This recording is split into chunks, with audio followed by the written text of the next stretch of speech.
Essayons de résumer la position des députés britanniques. Ils veulent une sortie négociée de l'Union européenne, mais pas celle-là. Ils ont hier voté non à l'idée d'un Brexit sans accord. La veille, ils avaient rejeté le texte de Theresa May et donc maintenant, ils vont sans doute demander un report avec la perspective d'un nouveau référendum et donc peut-être d'un abandon du divorce. Exaspérés, les partisans de la sortie pure et simple voient se profiler un déni de démocratie. Reportage à Londres de notre envoyé spécial Théo Manval.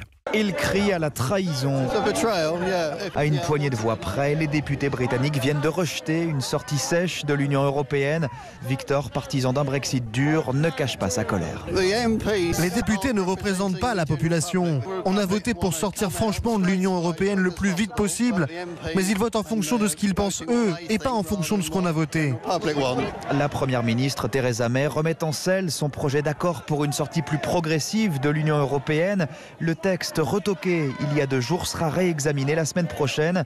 Et aujourd'hui, les députés vont débattre d'un report du Brexit de plusieurs semaines.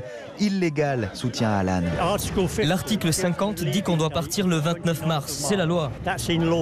Theresa May est en train d'inventer ce nouveau vote. Ils ne peuvent pas repousser les choses sans cesse. Ça suffit, on doit partir. Dans la foule rassemblée devant Westminster, les opposants au Brexit poussent eux un ouf de soulagement. Thank God. Merci. Ils ont gagné un sursis, mais pour combien de temps? 1 semaine, 3 mois ou plus? Ça, personne n'est encore capable de le dire. À Londres, Théo Manval, Europe 1.